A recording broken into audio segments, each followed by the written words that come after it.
এক সময়ের কথা, একটি ছোট শহরে গৌরব নামে এক যুবক বাস করত। সে ছিল খুবই অলস এবং নিজের জরুরি কাজগুলোকে সব সময় এড়িয়ে চলত, যার কারণে সে তার পড়াশোনায় ভালো স্কোর করতে পারছিল না। তার পরিবারের সদস্যরা তাকে সব সময় বলত, বেটা, সময়ের মূল্য বোঝো, যে সময় এখন তুমি নষ্ট করছো তা আর কখনো ফিরে আসবে না। কিন্তু সে সব সময় তাদের কথা উপেক্ষা করত। সে ভাবত, এখনও তো অনেক সময় আছে, পরে করে নেব। সে পড়াশোনা করার জন্য শহরে গেল, কিন্তু তার অভ্যেস পরিবর্তন হল না। সে তার সারা দিন বন্ধুদের সাথে মজা করত এবং রিলস স্ক্রল করতে থাকত। গৌরবের শহরে এক বয়স্ক লোক বাস করতেন, যিনি ছিলেন খুবই বুদ্ধিমান এবং সৎ। একদিন গৌরব ঠিক করল যে সে সেই বয়স্ক লোকটির সাথে দেখা করবে, যাতে সে কিছু শিখতে পারে।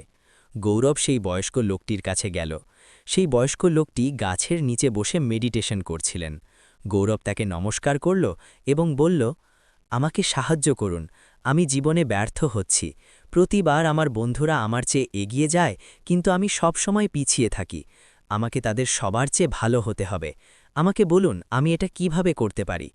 বয়স্ক লোকটি বললেন, বেটা, তুমি সংঘর্ষের মোকাবিলা করছো কারণ তুমি তোমার কাজগুলোকে সবসময় এড়িয়ে চলো এবং সময়ের কদর করো না। আমি তোমাকে একটি গল্প শোনাই, যা থেকে তুমি সময়ের মূল্য বুঝতে পারবে। বয়স্ক লোকটি গল্প শুরু করলেন। এক সময়ের কথা, এক রাজা ছিলেন, যিনি ছিলেন অত্যন্ত দয়ালু। তিনি তার প্রজাদের খুব ভালোবাসতেন এবং তাদের সাহায্য করতেন।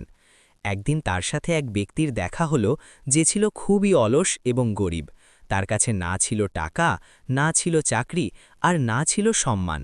সে সবসময় নিজের সমস্যার জন্য অন্যদের দোষ দিত। রাজা সেই লোকটির জন্য খারাপ লাগল। রাজা বললেন, একটি চুক্তি করি। সূর্য অস্ত যাওয়ার আগে তুমি আমার রাজদরবারে এসো এবং যতটা সোনা রূপা তুমি নিয়ে যেতে পারবে ততটা নিয়ে যেও, সে সব তোমার হবে। লোকটি খুব খুশি হল এবং রাজাকে ধন্যবাদ জানালো।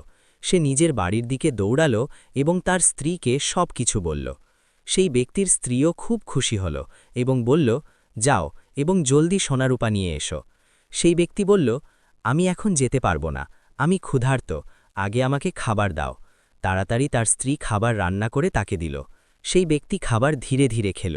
সে ভাবল, তার কাছে তো অনেক সময় আছে, খাবার খাওয়ার পর ধনভাণ্ডার নিতে যাব। খাবার খাওয়ার পর তার ঘুম পেতে লাগল।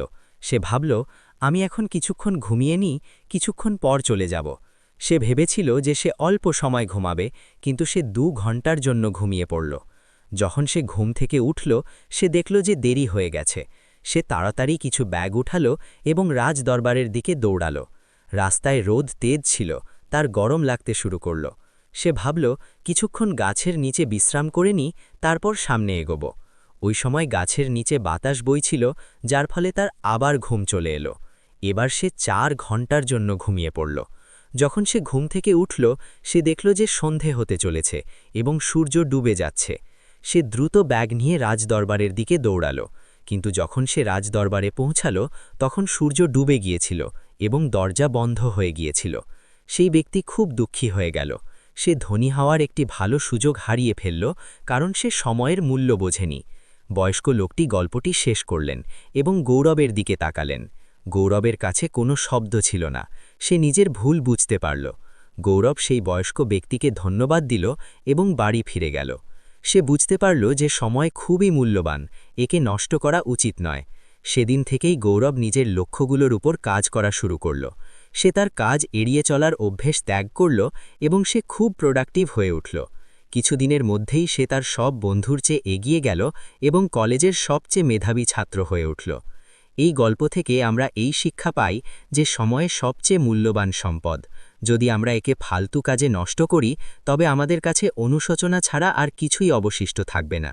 প্রতিটি সুযোগের সঠিক সময়ে সদ্ব্যবহার করা উচিত, কারণ হারিয়ে যাওয়া সময় কখনো ফিরে আসে না। তাই আজ থেকেই নিজের সময়ের সদ্ব্যবহার করুন এবং নিজের লক্ষ্যগুলোতে মনোনিবেশ করুন।